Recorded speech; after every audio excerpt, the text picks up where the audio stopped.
நல்லது. Hi friends, welcome to Shiva rose garden. நம்ம இப்போ இன்னைக்கு என்ன பார்க்க போறோம் அப்படின்னு சொன்னா, இன்னைக்கு பிரியாணி எப்படி பண்ணலாம்னு தான் பார்க்க போறோம். தேவையான பொருட்கள் என்னென்னு பார்க்கலாம். பட்டை, கிராம்பு, பிரியாணி இலை, அன்னாச்சி பூ, கடல் பாசி, சோம்பு, ஏலக்காய், 1/2 கப்பு இஞ்சி பூண்டு விழுது அரைச்சி வச்சிருக்கோம். 1 கிலோ வெங்காயம், 4 மிளகாய், தக்காளி, புதினா, பிரியாணி இலை, தேவையான அளவு எண்ணெய், நெய், 1 கிலோ பிரியாணி அரிசி எடுத்திருக்கோம். மசாலா வந்து 2 டீஸ்பூன் வத்தல் தூள், பிரியாணி மசாலா எடுத்திருக்கோம். இப்போ வந்து கடாயை அடுப்புல வச்சு எண்ணெய் ஊற்றிக்கலாம். எண்ணெய், நெய் ரெண்டுமே ஊற்றிக்கலாம். தேவையான அளவு பட்டை, கிராம்பு, பிரியாணி இலை எல்லாம் போட்டு நல்லா வதக்கி விட்டுக்கலாம். இப்போ பிரியாணி இலை போட்டுக்கலாம். இது உங்க வீட்டுல இருந்தா போட்டுக்கோங்க பிரியாணி இலை. பிரியாணி இலை போட்டு நல்லா வதக்கிக்கலாம். முந்திரி பருப்பு போட்டுக்கலாம். சோம்பு எல்லாமே போட்டு நல்லா வதக்கி விட்டுக்கலாம். இப்போ தேவையான அளவு வெங்காயம், 4 மிளகாய் சேர்த்துக்காங்க. மிளகாய் சேர்த்து நல்லா வதக்கி விட்டுக்கலாம். இப்போ நறுக்கி வச்ச வெங்காயங்களை சேர்த்து நல்லா கண்ணாடி பதம் வர வரைக்கும் நல்லா வதக்கிட்டு, அதுக்கப்புறம் தக்காளி சேர்த்து நல்லா வதக்கிக்கலாம். புதினா சேர்த்துக்கலாம். புதினா கிளீன் பண்ணி வச்சிருக்கோம், அதை சேர்த்துக்கிட்டாச்சு. இப்போ நல்லா வதங்கிடுச்சு. இப்போ நம்ம 1/2 கப்பு இஞ்சி பூண்டு விழுதை நல்லா சேர்த்து வதக்கி விட்டுக்கலாம். நல்லா வதங்கிட்டு இப்போ வந்து நம்ம கறி துண்டுகளை சேர்த்துக்கலாம். 1 கிலோ கறி எடுத்திருக்கோம். அந்த கறி துண்டுகளை சேர்த்து நல்லா வதக்கி விட்டுக்கலாம். கறி துண்டு நல்லா வதங்கின பிறகு நல்லா வதக்கிக்காங்க. நல்லா கோட் ஆகணும். எல்லா மசாலா, அந்த புதினா ஃப்ளேவர் எல்லாமே கறியில இறங்கணும். இப்போ நம்ம 1/2 கப்பு தயிர் வச்சிருக்கோம். அந்த தயிர் இப்போ சேர்த்துக்கலாம். சேர்த்து நல்லா கிளறி விட்டுக்காங்க.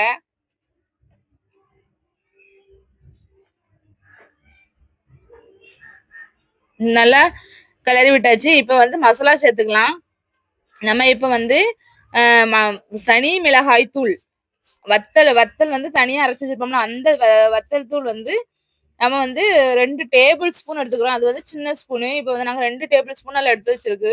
2 டேபிள் ஸ்பூன் போட்டு, அதுக்கப்புறம் வந்து நம்ம பிரியாணி மசாலா 2 டேபிள் ஸ்பூன் போட்டு நல்லா வதக்கியாச்சு. இப்போ பார்க்கவே நல்லா கிரேவி பதத்துக்கு வந்துட்டு சிக்கன்.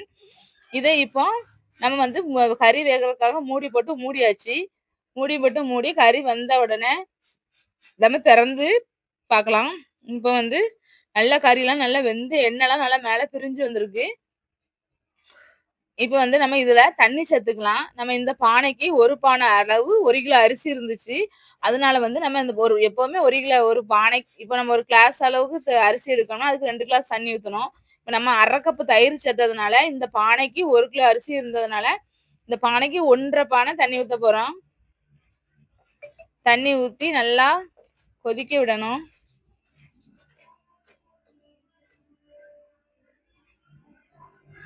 தண்ணி ஊற்றியாச்சு. ஃபுல்லாக தண்ணி ஊற்றியாச்சு. 1.5 பானை தண்ணி ஊற்றிருக்கோம் இந்த பானைக்கு. தயிர் இப்போ வந்து நம்ம 1/2 கப்பு தயிர் சேர்த்ததுனால 2 பானை தண்ணி ஊற்றினா சோறு வந்து அரிசி வந்து குழஞ்சிரும், உடஞ்சிரும். அதனாலதான் நம்ம 1.5 பானை சேர்க்கிறோம். இப்போ தேவையான அளவு உப்பு சேர்த்துக்கலாம். நம்ம வந்து இப்போ இந்த ஸ்பூனுக்கு 2 டேபிள் ஸ்பூன் உப்பு சேர்த்துருக்குறோம். உப்பு சேர்த்து நல்லா கிளறி விட்டு தண்ணி கொதிக்கிறதுக்காக மூடி வச்சுக்கலாம். நல்லா கிண்டி விட்டுக்காங்க. அப்பதான் வந்து நல்லா உப்பு கரையும். இப்போ மூடி வச்சாச்சு. மூடி வச்சோன்னே நல்லா கொதி வந்தோடனே திறந்து பார்த்தா நல்லா இருக்கு. இப்போ நல்லா கொதிச்சிச்சு. கறிலாம் வெந்திருக்கும். லைட்டா பாதி வெந்திருக்கும். இப்போ வந்து நம்ம என்ன பண்ண போறோம்னா, அரிசி வந்து 1 மணி நேரம் எடுத்து ஊற வச்சுக்காங்க. 1 கிலோ அரிசி எடுத்திருக்கோம். அதை 1 மணி நேரம் ஊற வச்சுக்காங்க. ஊற வச்சு நல்லா நிறைய போட்டு கிண்டவே கூடாது. லைட்டா கிண்டிட்டு நம்ம மூடி வச்சுக்கலாம். மூடி வச்சு பாருங்க, மூடி வச்சுக்கலாம். மூடி வச்சு திறந்தாச்சு. இப்போ பாருங்க நல்லா கொதிச்சு வந்திருக்கு. இப்போ எலுமிச்சப்பழம், ஒரு சின்ன எலுமிச்சப்பழம் எடுத்து அதை புனிஞ்சு வச்சுக்கலாம். புனிஞ்சு வச்சு ஊத்திக்கலாம். இப்போ மூடி வச்சாச்சு. இப்போ சோறு வந்து வெந்துட்டான்னு திறந்து பார்ப்போம். சோறு வந்து நல்லா பாதி வெந்துச்சு. இப்போ என்ன பண்ணணும் அப்படின்னு சொன்ன அன்னைக்கு, நம்ம 1 கைப்பிடி அளவு புதினா கொத்தமல்லி எடுத்து கிளீன் பண்ணி வச்சிருக்கோம். அதை மேல அப்படி தூவிக்கலாம்.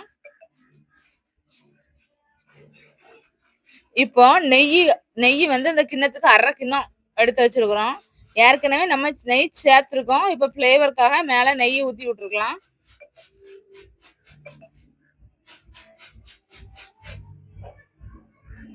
இப்போ மூடி போட்டு மூடி வச்சுட்டு நம்ம வந்து தம் போட போறோம். அந்த தணலை அள்ளி மூடிக்கு மேல வச்சுக்கலாம். நல்லா மூடிக்கு மேல நல்லா நிறைய தணல் அள்ளி வச்சு தம் போட்டுக்கலாம். ஏன்னா வந்து அதுக்கப்புறம் நம்ம தீ எடுத்தாச்சு. அந்த பதம் போதும். இப்ப பாருங்க, நல்ல பிரியாணி சூப்பரா வந்திருக்குங்க. வாவ்! நல்லா பாருங்க, நல்லா எம்மியா இருக்கு. நல்லா உதிரி உதிரியா பளபளன்ட்டு சூப்பரா இருக்கு. நீங்களும் செஞ்சு பாருங்க இதே மாதிரி இந்த அளவுகளோட. ஏன்னா தண்ணி நம்ம கொஞ்சம் கம்மியா தயிர் ஊத்துறதுனால தண்ணி வந்து கம்மியா வச்சாதான் இந்த மாதிரி வரும். இல்லைன்னா குழஞ்சிரும். சூப்பரா இருக்கு பிரியாணி. சூப்பரா இருக்கு ஃப்ரெண்ட்ஸ். இங்க பாருங்க, பிரியாணி, தயிர் பச்சடி, ஆட்டுக்கறி, பிரெட் அல்வா, சிக்கன் 65. வாங்க சாப்பிடலாம். Wow, super. இந்த வீடியோ உங்களுக்கு பிடிச்சிருந்தா லைக்